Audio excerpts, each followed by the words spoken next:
Welcome to Poulsbo. Welcome to Liberty Bay Books and local author Sheila Roberts. Thank you all for coming in this sketchy weather in November in the Pacific Northwest.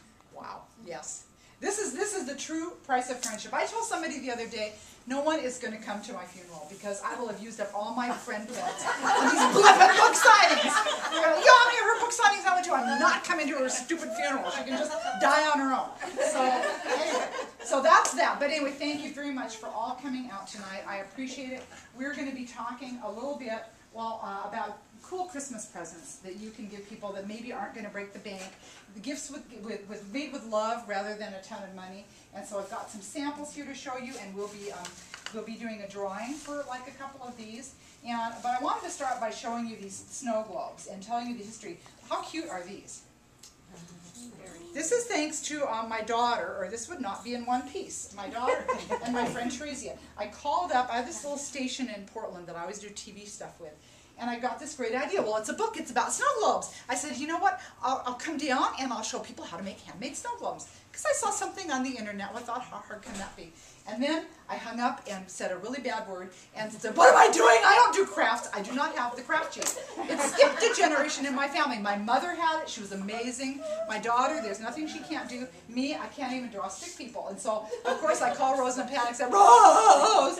And so she came and helped me. Are these cute or what? Can you Yeah, it's really cute. But how cute is that? Our little homemade. Just don't get my age spots. Really cute. Isn't that adorable? So we had a good time. So I wanted to tell you really quickly how to make the Holiday Miracle. And they're having a girlfriend's weekend, and they stumble on this snow globe in an antique shop. And lo and behold, the snow globe has a bit of a story. It comes along just as people are in need of a holiday miracle and shows them the possibilities in their life and how they can change their life and make it better. And wouldn't we all like to have a snow globe like that?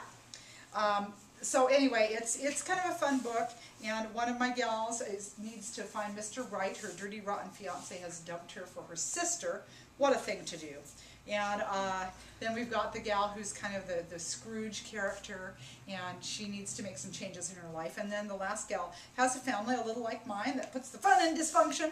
And so we have kind of a lot of different Christmas stories going on in here. And so I thought if I can I keep thinking I found the page, and then it's like, where did it go? Anyway, so I thought I'd read you a little bit about our gal who's the Christmas Scrooge, who's having her Christmas journey. So she has a bit of a Dickensy kind of dream moment, and this particular snow globe has a little angel in it, and the little angel's going to pay her a visit in her sleep. So let's see what happens to her. Even in sleep, the torture continued. She dreamed that the angel flitted out of the snow globe and stood before her, an 8-foot tower in a glowing robe and a halo that looked suspiciously like Christmas lights. You're a mess, she just observed in disgust. Gee, thanks, Suzanne retorted. It's your fault I'm like this, you know. The angel rolled her eyes. Oh, please. Is there a reason you're here? Suzanne demanded. Yes, as a matter of fact, there is. I've come to show you your future. Look. At first, all Suzanne could see was mist. Then slowly it cleared, and she made out a middle-aged, slightly overweight woman sitting in a living room decorated for the holidays. The decor could have been lifted from the pages of Better Homes and Gardens. Well, the house looks great, Suzanne said. It should. There's no one to mess it up, said the angel. What happened to me, wondered Suzanne, regarding her plumper older self in disgust. When did I gain all that weight? Menopause, said the angel, and you were depressed. Why was I depressed? What happened? Suzanne asked, and braced herself. Your husband left you. He remarried. She's a total slob. The blow to both her heart and ego made Suzanne gasp. You're kidding, right? The angel cocked an eyebrow.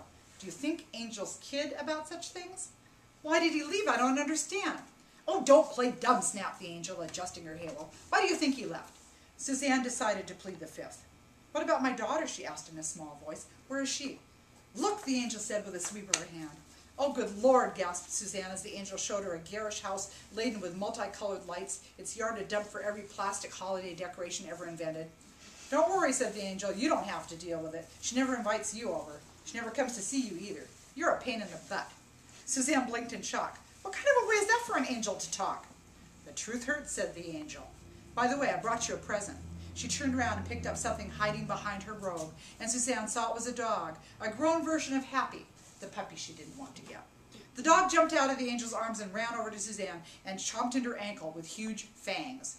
Suzanne woke up with a strangled scream to a dark room. She was sitting up in her bed and Guy was next to her. He sat up too. "You all right, babe?" Suzanne pushed her damp hair out of her eyes with a trembling hand. "It was awful. Bryn hated me and I was alone and fat."